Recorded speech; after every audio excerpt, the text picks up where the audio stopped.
I'm ready. Is that a Twinkie? It is a Twinkie. We rollin'! Yeah! All night long.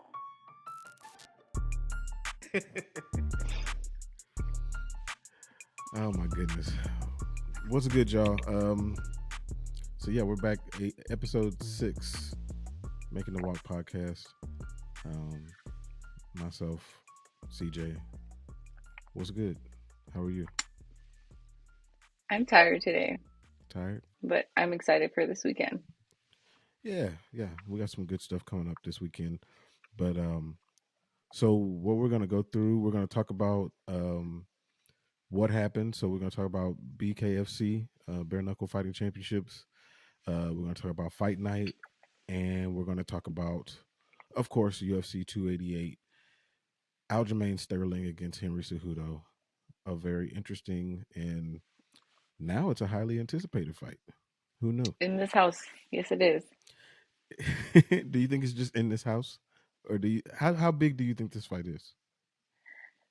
I I really have engaged it, to be honest. I did see one thing fly by saying it's kind of an underrated card Yeah. because of Henry, and he's been gone a while. And I don't know. Do people look over, you know, his abilities? I don't know. I did.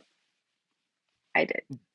I mean, he's triple C for a reason, but I mean, I guess Mm-hmm. we'll get further into it later on. But Okay. I mean, I think it's a medium level of anticipation just because of the story, just because of like you said, Henry being gone for 3 years and Aljamain's weird, super weird ass title reign. I mean, it's just an odd situation for him. But we'll dig into them a little bit further down in the podcast. But first, I want to talk about the BKFC Perry against Rockhold. So what was funny is like on Twitter, like you got the Rockhold and Perry fight, and then you had Song Yadong against Ricky Simone, and obviously just name value alone, you're gonna look at the Perry and Rockhold fight, but it's the BKFC versus the UFC. Also, I think that I give BKFC like a lot of props for picking the right weekend.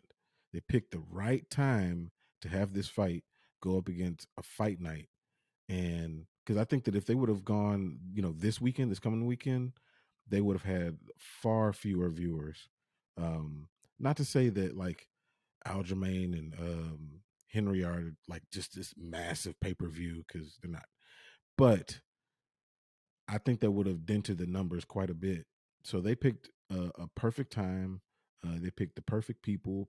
Um, Mike Perry is the perfect face of that organization, and it was a weird ass fight. It was a weird ass fight. Wait, is that why Dana was upset about Connor being there?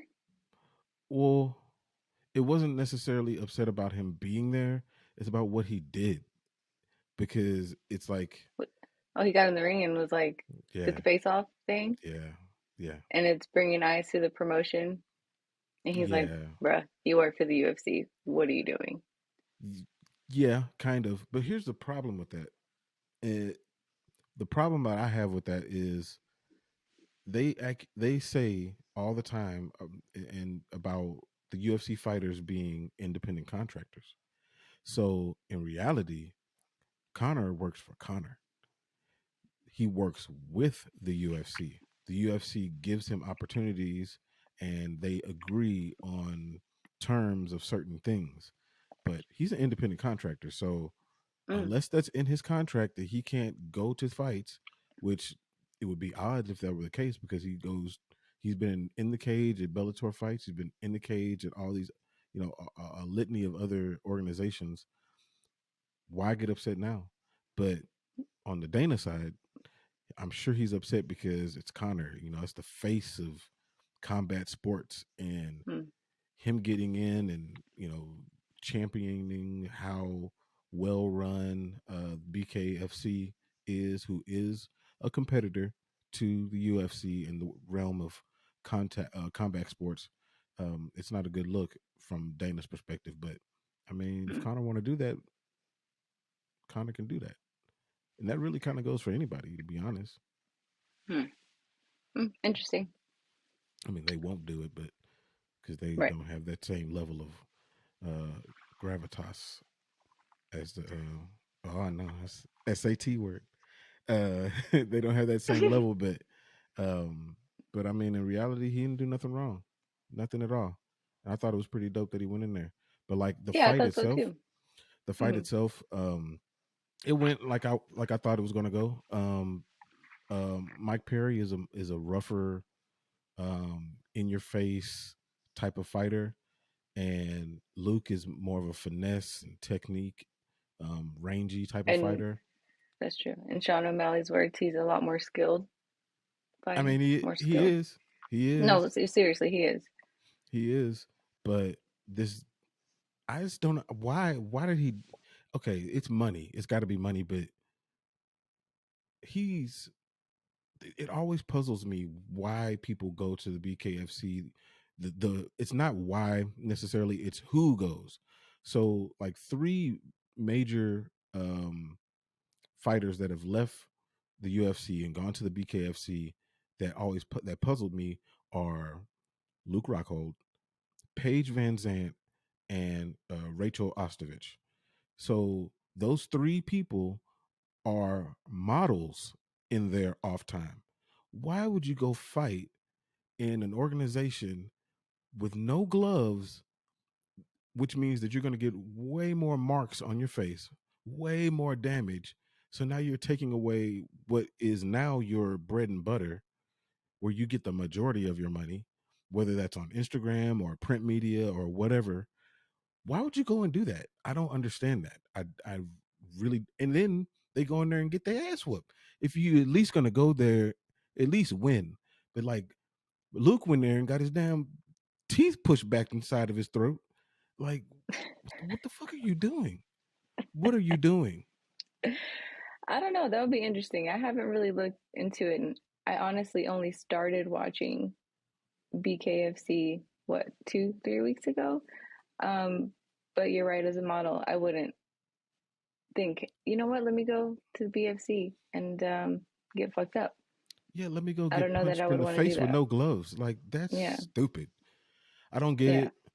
I Could be a mean, my thing. You know, could just be I something they actually wanted to do.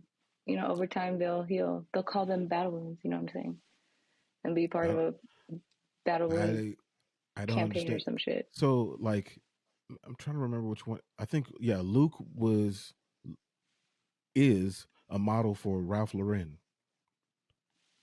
Like just put that Yeah. together. Like Ralph Lauren, BKFC. That don't that don't go together. But He's got the regardless, rough daddy look, okay? He's been through stuff. They can put him in a yeah, fishing one, you know what I'm saying? man, he in the water as one of the fish. But Oh man. It was a good but fight though. I really, really enjoyed it. as the fight was going, I kind of knew like how it was gonna go. Just Perry was just up in his face, and Luke was trying Yeah. to use his range. And in a normal like UFC fight, he would be either clinching, grabbing, getting him. He probably would have submitted him in the first round. Yeah. But Luke's strong points as a fighter are his kicks and his jujitsu, and he couldn't use none of that shit in this fight, and it showed. Perry's strong points of being tough and getting in people's face, and that's exactly what he did, and that's exactly how he, sent Luke directly into dental surgery. Right. Um, okay, so then Chad Mendez and Eddie Alvarez. I thought that fight was going to be good, and it definitely delivered.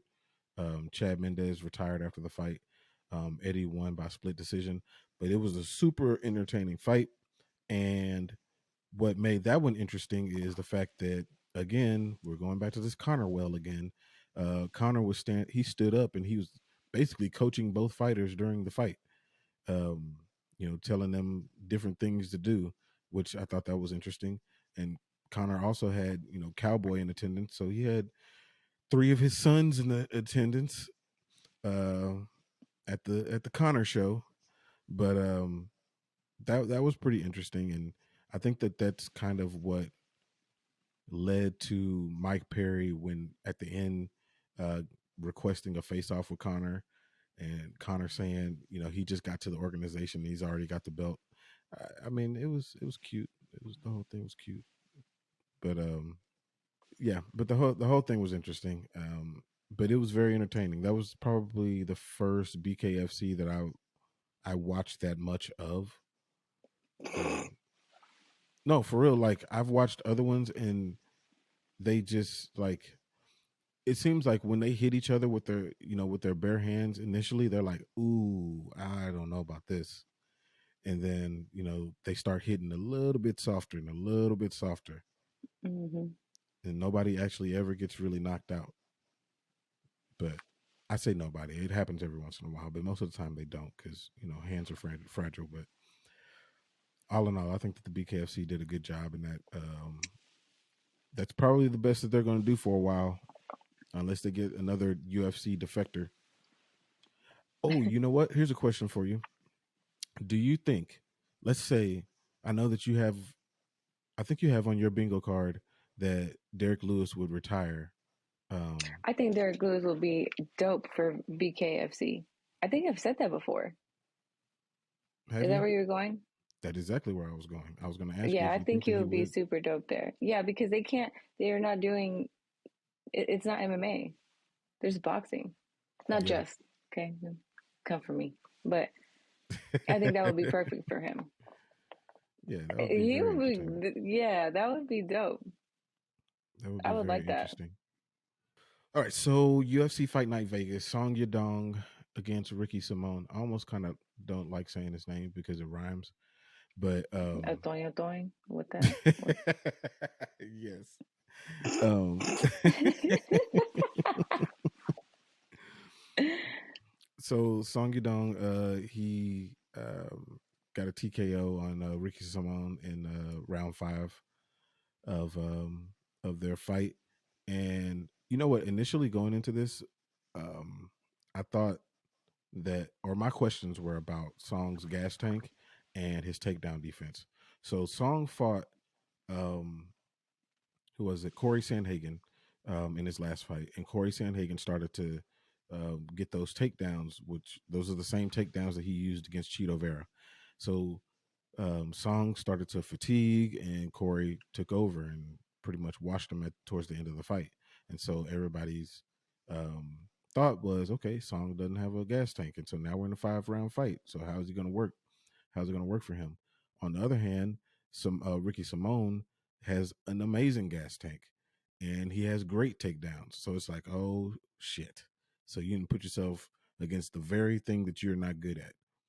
Well, Ricky Simone was like, yeah, I'm not gonna do no damn takedowns. It's like this is about the dumbest strategy I've ever seen. But I guess he thought he could strike with him, and clearly he could not. Not that he just got destroyed in striking initially, but eventually he just wore down, and that's exactly the place that Song likes to fight. And yeah, he got lit up towards the end. So that was interesting. But um, what's more interesting is who he called out at the end. So Song I forget Yadong, who to call out. he called out Sean O'Malley or Oh Cheeto yeah, Vera. both of those make sense. They Did make I say something sense. different that night? No, but I think Oh, that Sean O'Malley, I mean, he knows, everybody knows, Sean O'Malley's not fighting Song Yadong. Why would he fight Song? Why? For what? That oh, doesn't I even make remember now. sense. That's why he said. I think in his interview, Yeah, you in the know, post fight.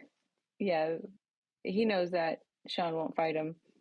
They need to protect him, in his words, in Song's words. But yeah, I don't think the UFC was interested in making that fight right now. Yeah, I I mean, think a title maybe match, later. if Sean ends up, winning a title match would probably be the best bet. And I think Song, to be honest, I would like him to get a couple more fights in before he goes, championship. Yeah, I think yeah, I he's still agree with young. that.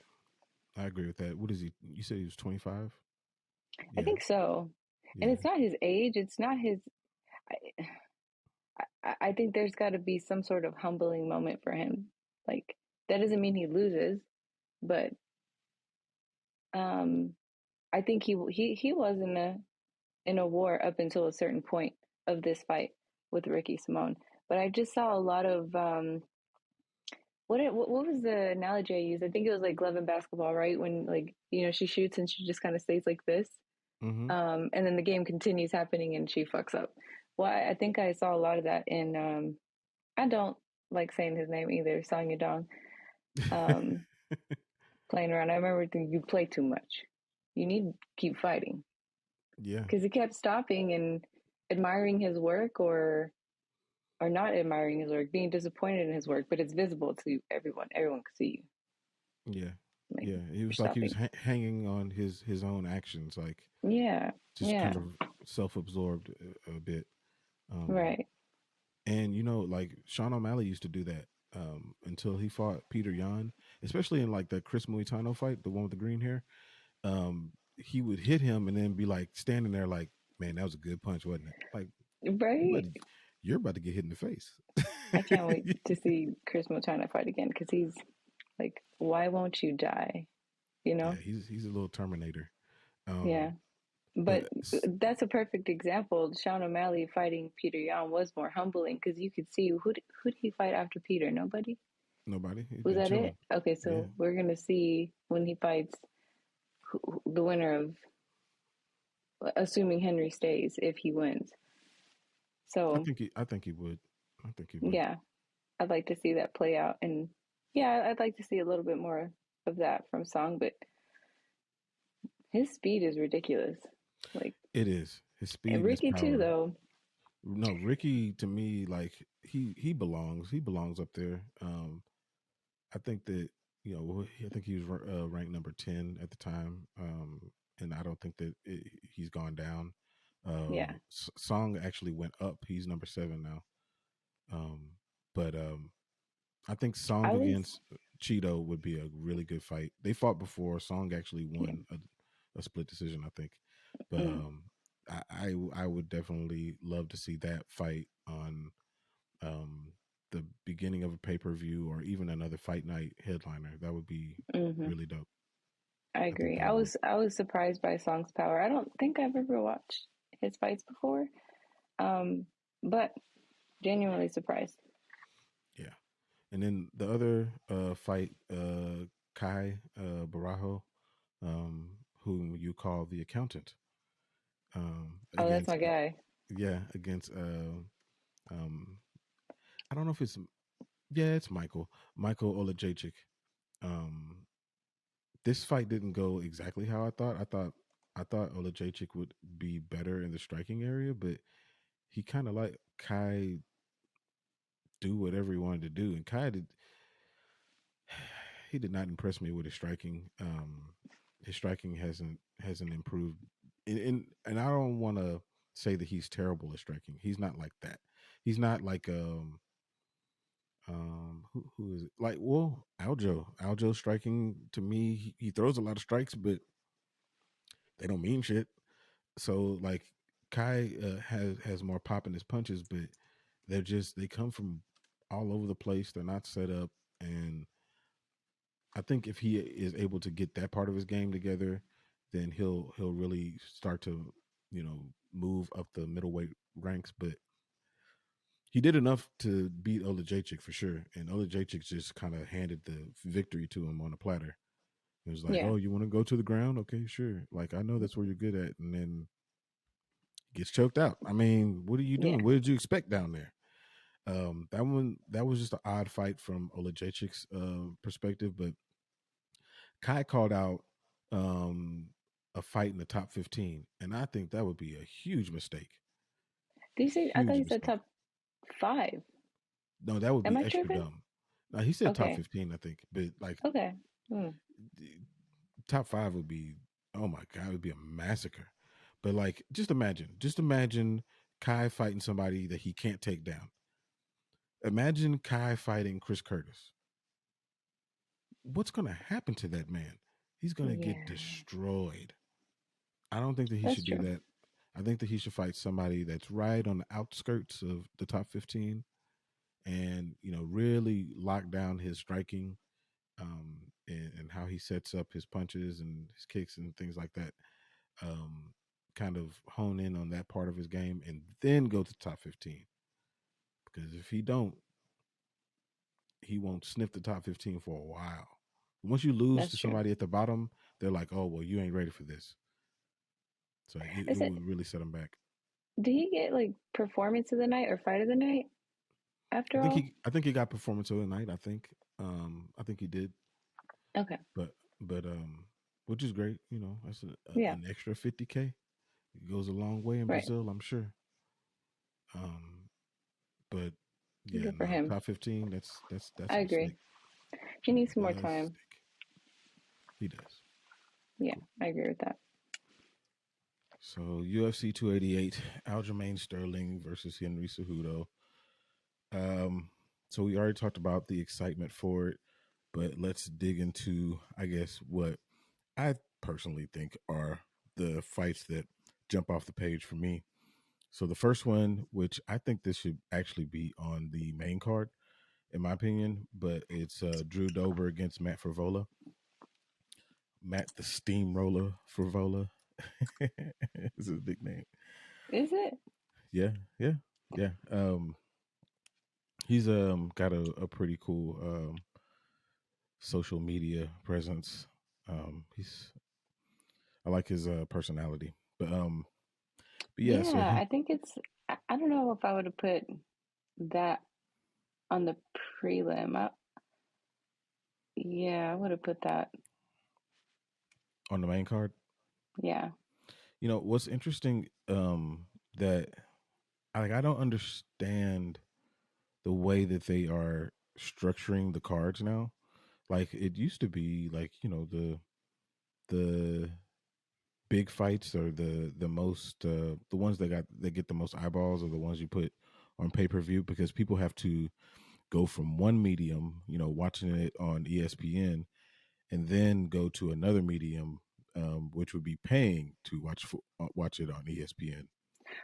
Oh, So wait, but aren't they? So, I mean, it's kind of the same thing as Brandon, right? Where he's on, the prelim. it's similar, but like for Maybe. Brandon, it was even worse because that was a free card. Like, why would he be on the prelims of a fight night? That didn't even make sense. He was ranked what, number 4 in the world? Like that's insane. Why is he sitting so low? I don't know if it's sitting low. I think to be honest, from like a business perspective, I think they're trying to get more eyes on the prelims. Um, eh, eh, that's really all I think it could be, to be honest. So Because, what I have seen them do is they put like a prime fight as the featured prelim fight. So that's actually what this is Drew Dober against Matt Favola is a featured prelim fight. So in a sense, it's like a main event of the prelims. So if they look at it that way, then sure. But I just don't know how their pay scale is, because what I have seen or heard, is that when you're on the main card, you get paid more. Um, mm, well, so see, I don't know anything about that, but that would, this is, makes sense. this is makes sense. Yeah. So so the fight itself, like I think that this might be, like 1A, 1B between this and maybe the Bilal and Gilbert fight, as far as like what I think might be fight of the night. Um, I see. Yeah. Yeah, but prelims, they've definitely taken us by surprise in the past, but if I were to guess, I would agree with that.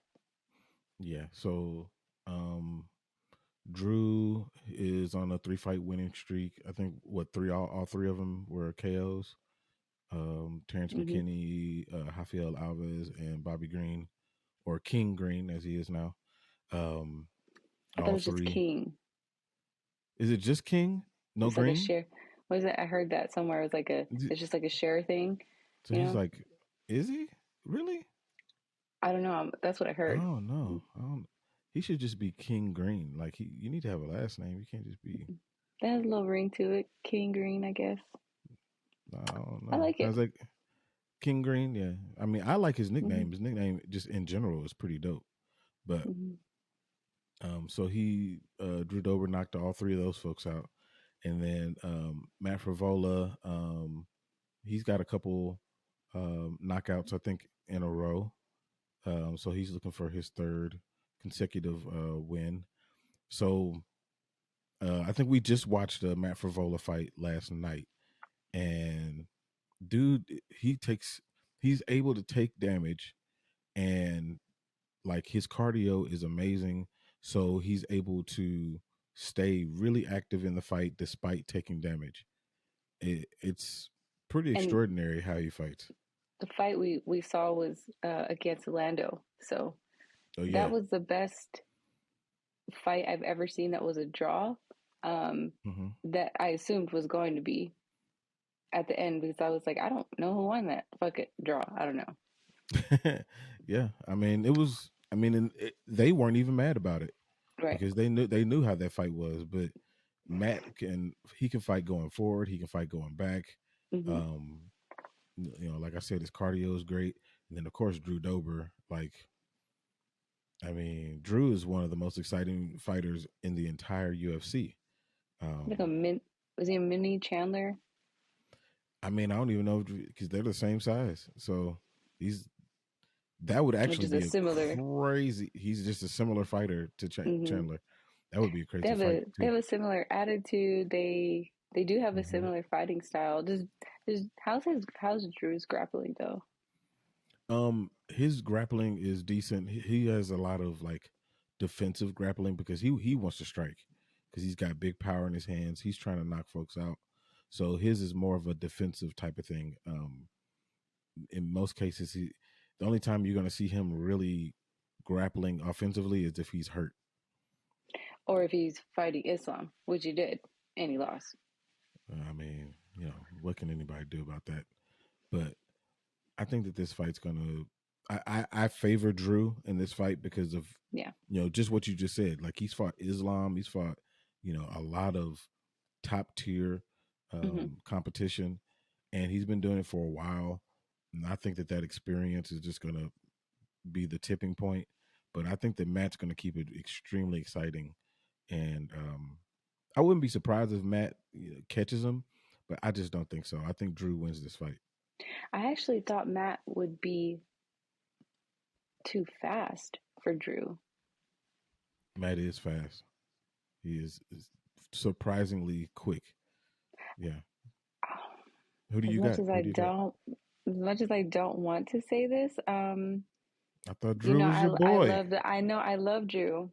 When he came to Dallas, when he came out, I was like, I didn't even know he was on this card.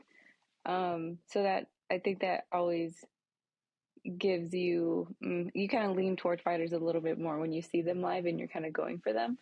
Yeah. Oh man,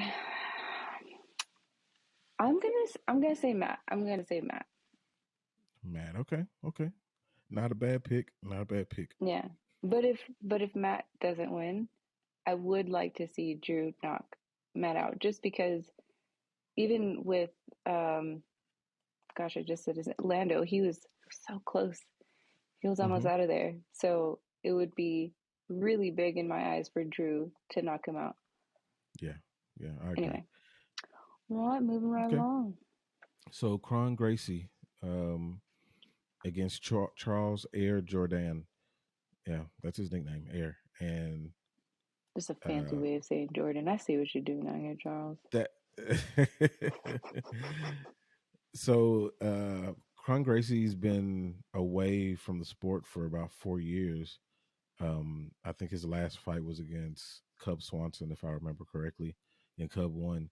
But anybody with the last name Gracie, their jujitsu is going to be otherworldly, and Cron doesn't. That apple doesn't fall far from the tree, and he his striking is decent, But it's kind of similar to what we were saying earlier um, about the accountant Kai Barajo, and to where he just hasn't developed it to a point to where it's actually really a weapon. Um, but he's been gone for Wait, 4 years. his wait, say that again. His Cron Gracie's striking is oh, not okay, gotcha, the gotcha. yeah, it's not the weapon that you would expect at this level. But his grappling is so elite. If you Mm-hmm. get down there, if you're on the ground, like it's yeah, something bad's gonna happen. You're gonna get caught in something. And Charles Jourdain is almost like the opposite. He's an exciting striker, um, but his ground game, he's if he hits the ground, he's trying to get up. He don't want to have anything to do with being on the ground. So what I think is going to happen in this fight is I think that Charles is going to be winning those exchanges, but something's going to happen. He's going to slip on a banana peel, get caught on the cage. Something's going to happen, and it's going to hit the canvas, and Congrace is just going to eat him up on the canvas, and he's going to win by submission. And Yeah, if I were just just going based off their record and just fighting style, I would go. What's the name? Kron? yeah, What if it's Crone though? no, it could be Crone. It could be Crone. I guess it. I don't know if this is a tomato situation. Who says I'm just tomato? English. Do they say Michael tomato? Bisping. Does he say tomato? Probably on purpose though. I didn't want to wrenching you. All right. Yeah, I'm going. Based on just looking at their records and style, I'm going Crone. Crone, Yeah. Crone Gracie. Yeah, I think Crone Gracie's gonna somehow get him down to the ground and submit him some sort of way. I don't know what's gonna happen, but I think that Gracie's gonna win that one. So Jessica Andrade against Yan Xiaonan. Uh, so we all know who Jessica is. Former champion. Um, will clearly fight anyone at either strawweight or really at any weight class. She doesn't really care. Um, and she flew in off the beach on short notice and ran into Aaron Blanchfield, who was prepared for anybody and came off an actual camp. And Aaron, yeah, she beat her ass. Really, I mean, I don't know. I think Jessica just thought it was going to be an easier fight. I don't know if she thought this was a training session. I don't know what she was thinking, but Aaron was not playing no games at all. She wasn't. And took Jessica's shine basically. Well, the rear But naked choke too. I forgot about that, which was yeah, weird finish. because I don't I don't know. I mean, I haven't really seen her fights recently, but I don't remember her grappling or doing any type of jujitsu. Who you talking about? Jessica. She does like I mean she caught somebody in a standing Oh, Amanda. guillotine. Um who he was that what it was? I don't know her I last can't I can't name. remember I can't remember who it was. But it could have been. But she did Hold like on. Jessica's jujitsu is pretty good, but she doesn't necessarily need it a lot of times because of the power that she has. Um, so Well, I she think gonna need that it because again, I haven't watched any of her fights recently. But what's her name that she's fighting again? Is it Yan? Yan Shannon, She's I can't. I can't. What is it? Yan Shannon. I'm hearing Just jangling. I don't know what you just said, but okay. So Yan is really fast. Her speed is ridiculous, and Jessica gonna have to be fast, so she's gonna have to. I haven't seen Yan have any type of like grappling defense or anything like that. I think I've only actually seen one of her fights or two, mhm, maybe. But she's fast, so if I were Jessica, I'd bring that card out if I were her. the grappling. Mm-hmm.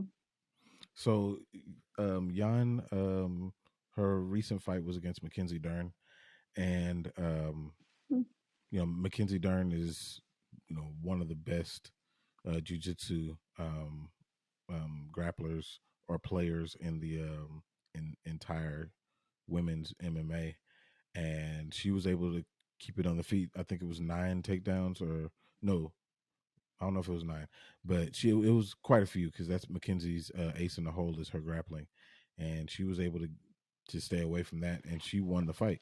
Now it was a decision, but um, and she did get taken down a couple of times, but she was able to get back up. So now Mackenzie Dern and Jessica Andrade, their strength are two different things. Mackenzie has better technique, but Jessica is a fire hydrant.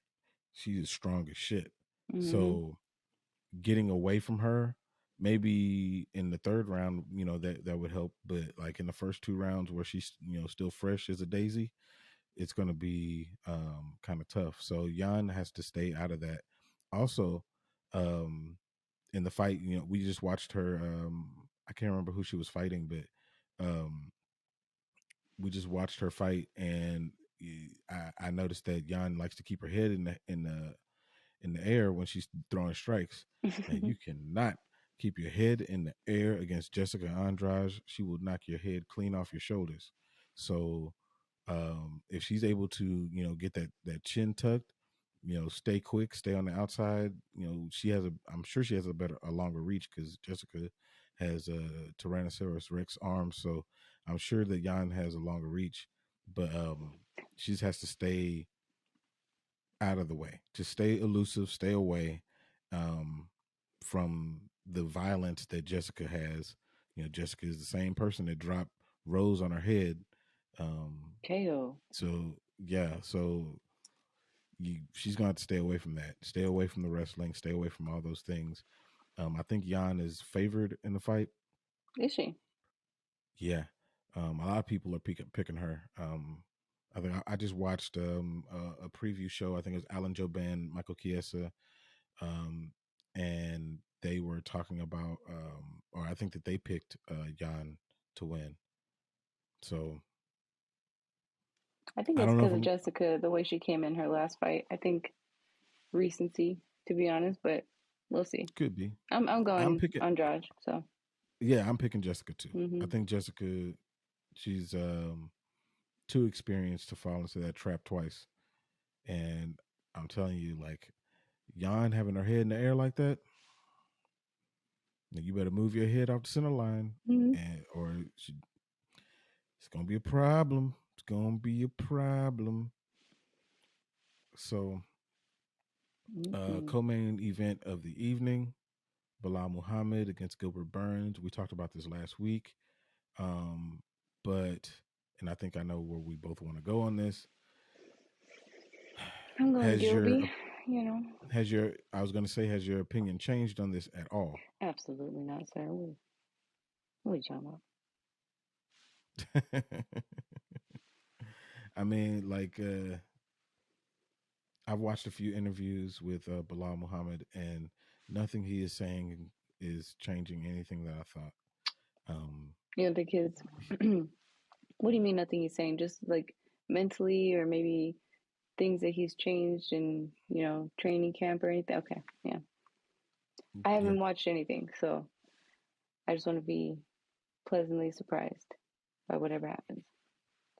yeah. No, I mean, I've watched, just those interviews. I just kind of want to gauge and see what he's saying, kind of understand where his head is at. Mm-hmm. And it just, I feel like he's kind of talking about how he got to this position a lot and not really focusing on the task at hand. But Mm. it could just be the way that people are asking him questions. It may not be that, but my position remains the same. I think that his biggest tool is going to be taken away from him because of this being a short notice fight, him having to cut so much weight, it being Ramadan. There's a lot of things that are um, obstacles that are in his way that Gilbert doesn't have. Mm-hmm. Gilbert's fresh. He just came off of a camp. Um, His weight is good. He agreed to the 5 rounds. He doesn't even think that it's going to take 5 rounds. I tend to agree. Um, I think that Gilbert gets him out of there in 3. Did I say 3 before? Yeah, yeah. Gilbert gets him out of there in 3. I don't remember what I said. I said maybe Gilbert Wait, by knockout or Bilal by split decision. decision. Yeah, yeah, yeah, yeah. You straddled the fence on that one, but you did take Gilbert though. You did take Gilbert. So I was I trying to see. give Bilal a Trying to. chance because I don't want to rule him out. Well, I made a whole like video. You remember that video that I made about Colby being a great welterweight, and then like at the end of it, I said that I thought that Bilal deserved a shot. I did. I believe that. Um, I and think, up until this fight, yeah, I still believe that. I do But too. Yeah. that's a stark difference in saying that as opposed to who I think will win this fight. Hmm. So that's just what it is. I don't think that he can beat Gilbert. Sidebar: And the, I actually think Kobe would beat Bilal, but I don't. Yeah. I think that it would be a closer fight than people expect. I think that Gilbert against Bilal with Bilal having a full camp would be a different fight. I think so I too. think That's why I yeah, I don't think want to that rule him out. it's not like me saying that I think Gilbert will win is in any way like shitting on Bilal. Hmm. It's just that I think that Bilal is the type of fighter that needs a full camp. And there's no fault in that. Like Justin Gaethje even said one time about him taking short notice fights. He doesn't like to take them because of how he goes into the fight. His mindset isn't right. His body isn't right. And I think Bilal is a lot like that. He needs things to be a certain way for him to be successful. So He what you're doesn't saying is have we're the seeing Bilal and not Bilal in this fight. yes. We're seeing Blahal. Okay. Yes, All right. as Cho would say, we're seeing Blahal. Yep. Bilal. Yeah. All right. So I think Gil wins and gets that title shot against whoever wins between Leon and Kobe. He'll take it. Whoever it All right. is. So yeah, whoever it is, it don't matter. As long as it ain't Kamaru. As long as Kamaru doesn't sneak in there before he does. Because Ooh. he has a problem with Kamaru. Like he has a problem fighting him. Yeah, kryptonite for Just, sure. Oh no, mhm. wait, I'm thinking. Okay, I'm tripping. Got my superheroes mixed up.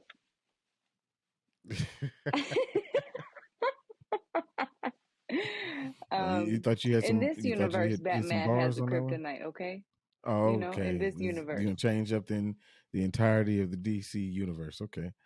Um, all right, so the main event of the evening, Aljamain Sterling against Henry Cejudo.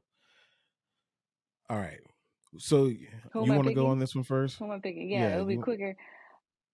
Oh shit, I don't think I've decided who I thought would win. I think I went Henry because we just saw him fight. Oh man, what's his name? Oh, Long. Marlon There Moraes. you go. Tough fight, and I don't think Aljamain today is anywhere near as good as Marlon. Even then, that was what 2018. That was or 2020. Yeah, I mean, in that particular fight, that was the 2019 fight, I think, 2019. because Okay. 2020 is when Henry fought Dominic Cruz, but Marlon was coming off of he had recently before that knocked Aljamain out like sleep, like you know Aljamain was laying on his back and like he Oh had a yeah, question. You that's know what I'm right. You saying? said Yeah, question. Okay, yeah. so MMA math, we all know the deal, but like I just don't see Henry having that much trouble with Aljamain, even with the whole reach situation, because Aljamain just he isn't throwing as hard as Marlon, like you know. Right. So if anything, maybe his grappling, what is his nickname, Human Backpack, whatever the case is, like even then, I don't think he beats Henry's fucking elite ass wrestling. Mm-hmm. I'm not a Mm. big Henry fan, but I I mean, who is? think and wrestlers. and DC. I think Henry takes it. I'm gonna go Henry.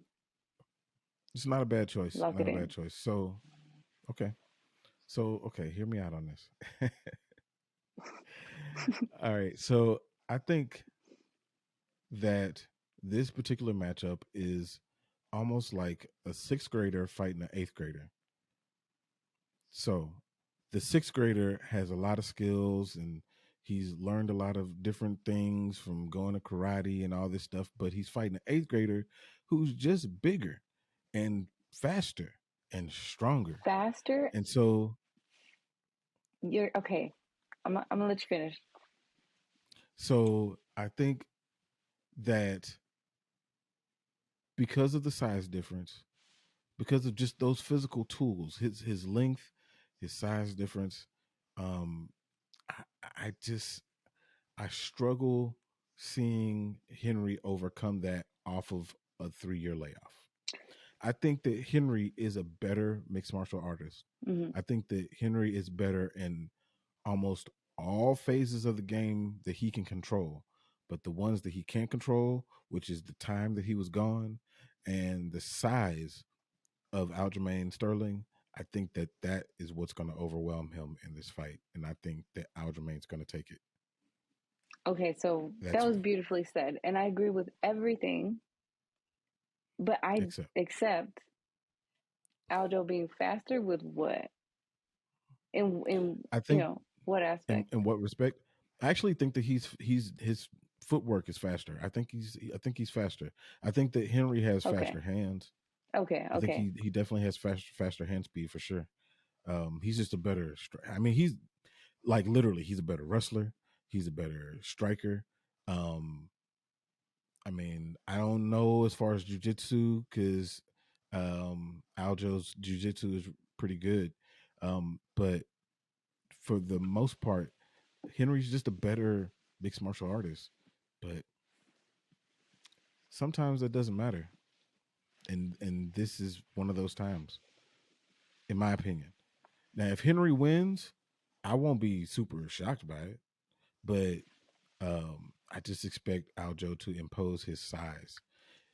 I don't know if you Do you think he's remember. gonna play like the distance just because I'm sure he knows in his head, if he's being honest with himself, Henry has way better striking and his ass will get knocked out really fast. I think You he know? knows. I think he Yeah. knows that. I think he knows that.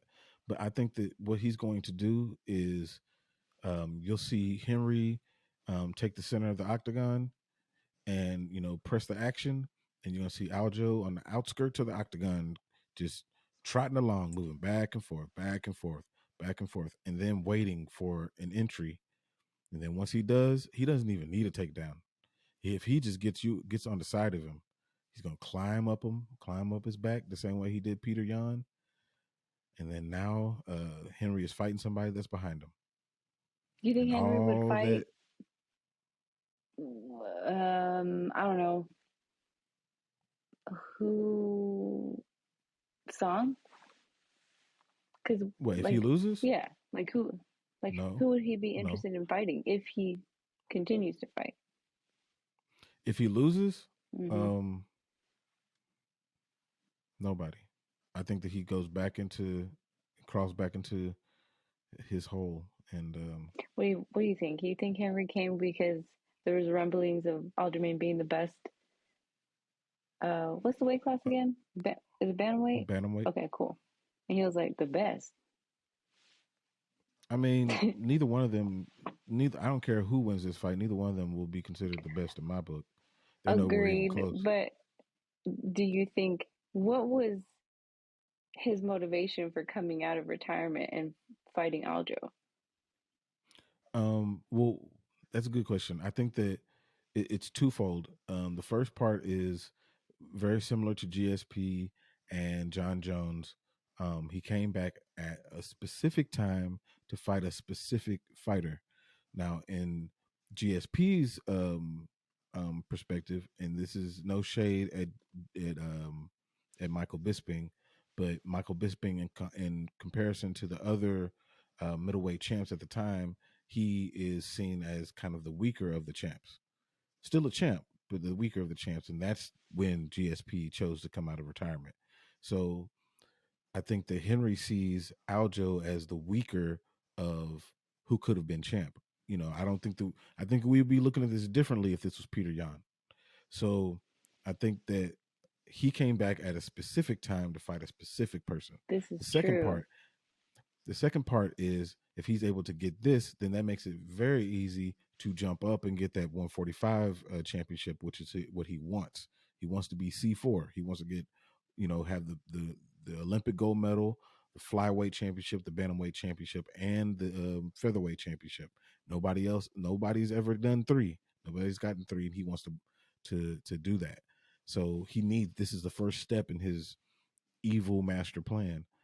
And so he wanted it to be the easiest step as possible. I just think it's not as easy as he thinks it is. Okay.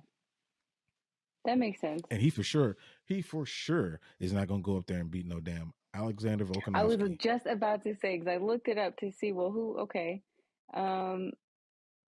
Yeah, I don't see that happening at all. Hell no. He ain't beating Alex. Now, if Yair wins, then I could see maybe a better chance. I still favor Yair by, considerably, but Alex, no, sir. Boy, sit down. Mm-mm.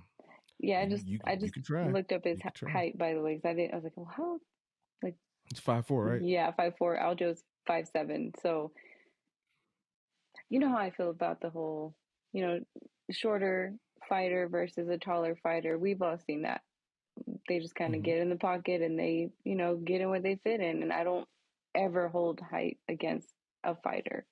So it's just a matter of being able to bridge that range. Mm-hmm. Like, anybody that's like kind of seen some of the previous episodes of this, they'll know that I talk about things being a 3-level fighter.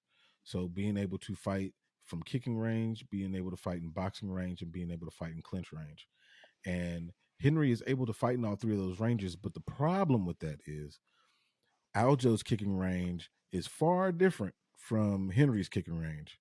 Because if Henry tries to kick him from his kicking range and Aljo tries to kick him from his, Henry ain't hitting a damn thing. Hey, okay. And he gonna hit with them little baby thighs. ass legs. Them little legs look like goddamn MODOK off. He's got a big ass head too.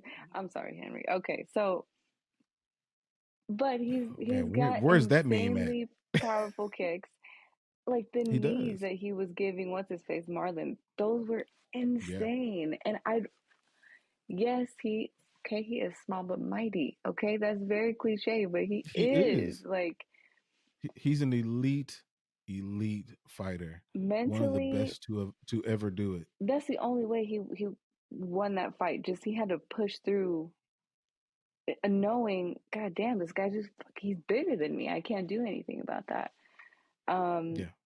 And he really pushed through. So I do expect to see a lot of the same. If what you're saying is like anywhere close to being true in his head, then I would assume he would come with that same type of mentality. Now, he did just leave, like, and, he had a kid, right? He had, I don't know if that was his first or, but I don't know if that makes him softer. I don't know. I really don't. I don't know. Some fighters come back soft. Some fighters come back even more ferocious. Like they're fighting for their family. Ferocious. Yeah. Yeah, no, I see that. It's ferocious. That's what it was. Yeah.